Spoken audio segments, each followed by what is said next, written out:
Én pont, és adtad, és az volt a jó egyébként. Elfogytam volna. Jöttem itt fölfelé, a meredeken szétszakadt az egész eleje, ott még a spiccel voltam, és ott szétszakadt, és onnantól deszóló, és kerültem le az embereket. Az utolsó képem az egész versenyről az az, hogy itt a jobbos kanyarból ott álltak a fiatalok a narancssárga mezbe, és onnantól nem emlékszem semmire. Onnantól csak jött az autó, jött Norbi, Zoli, és üvöltöttek, domták a dudát, azt... Az sokat adott. És egyébként, hogy ott álltak. Igen, nem, meg felfestve a kanyarba, DK-s felé. Én mondom az meg, hogy én onnan onnan már csak így Az meg még ki is ráadott a hideg. Onnan már csak így gumiból. Ez a legjobb értékű verseny, amikor egy csomóan ordítanak. Hát engem azt tolt be. Én ott elkezdtek, utána. Voltak mezőtúriak is. Ma nem volt ugye lassú rajt, hanem egyből éles rajttal kezdtünk, és nem úgy, mint tegnap, hogy a mezőny is kicsit olyan álmosan, hanem egyből nekiugrottunk, egyből a BMC előreállt és írdatlan tempót diktált. Bár volt egy szökés, de végig kontrollálták, ahogy Egerhez értünk, ott már egyre nagyobb tempót diktáltak, egyre fokozták a tempót, és egyre több ember szakadt le, maradt le. A Csabival folyamatosan kommunikáltunk, kérdezgettük egymást, hogy ki hogy bírja, hogy áll. Most úgy néz ki, hogy egy picit én jobban bírtam, ezt a Csabi is belátta, és a végén már ő hozta nekem a vizet. Én végig frissítettem a srácokat mondjuk, de az legutolsó kulacsot én kaptam a Csabitól. Aztán a hegyen próbáltam előmaradni, Mátraházáig a legelejével tudtam jönni, ott kb.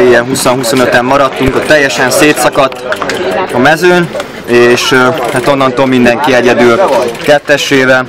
Az utolsó 5 kilométert azt még láttam, hogy ki van írva, ott elkezdtem én is egy picit nagyobb tempóra kapcsolni, az utolsó 2-nél pedig ott álltak a fiatalok is és szurkoltak, az nagy erőt adott, illetve az Oliék is jöttek mellettem kocsival, végignyomták a dudát, és onnantól már gyakorlatilag semmire nem emlékszem. Onnantól így annyira nyitva volt a szám, hogy összenyomta a szememet, és onnantól a következő kép az az, hogy bekanyarodtam a célvonalon. Hát Janibál szerint 19. lettem, 3., 4. magyarként.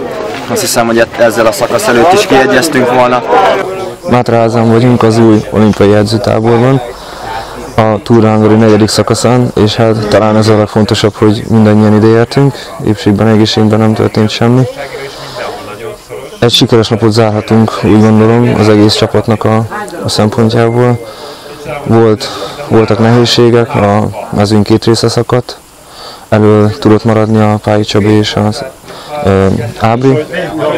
Ők hatalmas küzdöttek és nagyon jó helyen értek be. Én és Nagy Gyula maradtunk hátul, Gyula sajnos ledefektált, ezért ő csak később tudott beérkezni. Mi körülbelül egy 11 perc hátránnyal értünk be a főmezőnynek az elejétől számítva.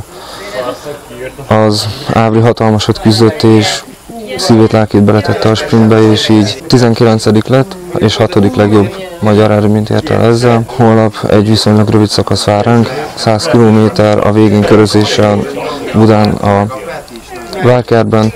Technikás és hát eléggé gyors menet várható.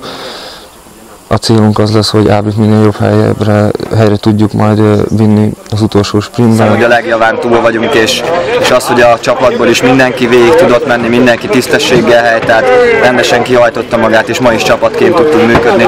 Azt hiszem, hogy ez az igazi siker, hogy